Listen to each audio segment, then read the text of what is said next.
So you're in the market to buy your first home. And while it can be really exciting, it could also be really stressful because overall homes here in the broader Silicon Valley, typically old, expensive, and small compared to other parts of the country. So today we're going to talk about some of the common problems that people express when they buy their starter home here in Silicon Valley and some of the solutions around it. Before we jump in, I just want to kind of highlight that, again, real estate investment is a long-term plan. It's something that I truly believe in. I personally have purchased many starter homes here in the Bay Area, in the broader Silicon Valley area. I still think that's a great investment. Here in the Silicon Valley, Mid-Peninsula neighborhood, there's a high demand for housing. There's no available land to build. So within very limited land, there's a huge number of high-paying jobs. We are still here with the tech center of the world where innovation happens. Lots of tech giants are headquartered here. So overall, this is an area, yes, homes are very expensive, but I personally have seen market have done really well, and this is a very stable investment if you get into a home.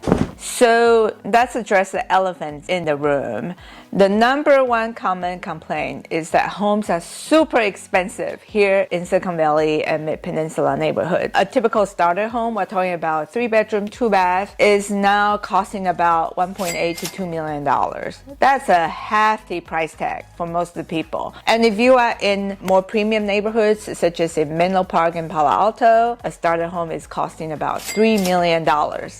So that price tag in many of the markets in the rest of the US is a luxurious mansion. So let's talk about, yes, the homes are expensive and they are typically small, but you can house hack. House hacking is something I personally have done. It's basically creating a rental portion of the home to supplement your mortgage payment. For example, when I bought my first home as a single gal, I had 2 spare bedrooms and I rented them out to my friends and have a part of my mortgage payment subsidized. And now I have created additional rental unit in this current home that I live in. I still get to enjoy the main house, but I have 2 studios in the back that I collecting rents from. So check out this video right here when I talk more about house hacking. Number 2 main problem and complaint is that homes here are so small. The solution around that is that maybe buy a home that has garage portion, preferably a detached garage. Here in the Mid-Peninsula and Silicon Valley, most of the cities here are making it easier to create accessory dwelling unit, what we call ADU unit. And most of the time people look to doing an ADU from their garage. So if there's a detached 2-car garage, that is your studio unit right there. That could be converted into an in-law unit where you could either host a family member or create a rental stream from it. So think about buying something with a useful garage space where you could convert into an accessory dwelling unit. Basically, converting a garage, if there's an existing structure, we see the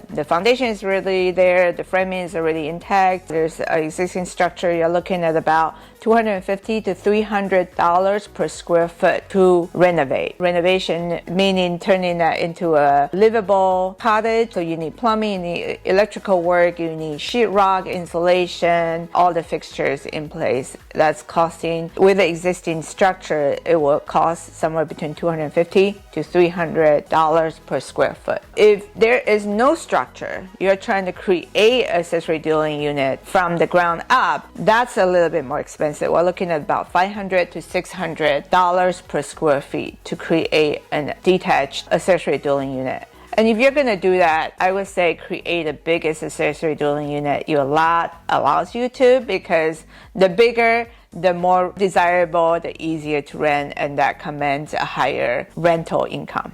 And I know many of you were wondering, how am I going to come up with the money to expand or renovate when homes are already so expensive to get in? So this is something, a project maybe down the road after you build equity on your home. You could also expand your main house. If there's plenty of land in the backyard, always you can think about expanding it. And doing so will build equity on your home, increase the resale value down the road for you, and also maybe that could also be turning into some type of in-law rental component that generates additional income for you. A lot of people will wait a few years when their home increase in value and take out a HELOC, what we call a home equity line of credit, and improve your home with that fund.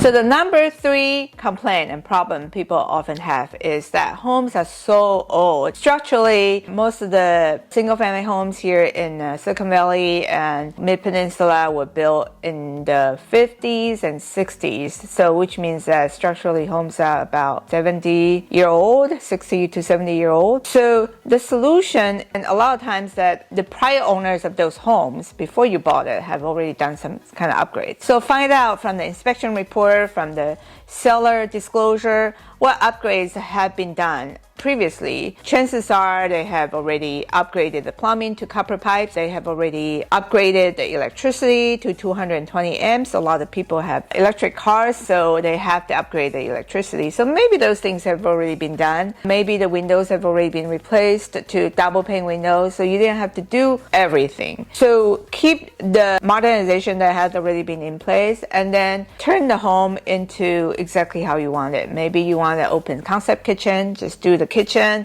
Maybe you want a newer bathroom, just redo the tile work in the bathroom. So the age of the home doesn't have to be a hindrance, especially when there have been previous upgrades that had already been put into the home. So overall, I know the homes are older looking, but there's plenty of people just move in first and then slowly design, as they build equity of their home, slowly design what they want to do in terms of a renovation, in terms of expansion, because that takes a little bit longer range planning. It takes sitting down with the architect, it takes sitting down with the interior designer to really build your dream home. So my thought is that get in first and then think about how to increase the value of your home later on, because real estate tends to appreciate over time in the Bay Area. If you look at the data over the last 30 years, home prices appreciate an average of 7% year over year. That's the gross average. Some years we have double appreciation, some years a little flat line. This couple of years, because the interest rate hike, we're seeing a slight decline. But overall, if you keep a home, keep a property long enough, you're going to see the appreciation. Now you know what to consider when it comes to buying a starter home here in the Bay Area. Watch this video where I talk about the pros and cons of living in Palo Alto.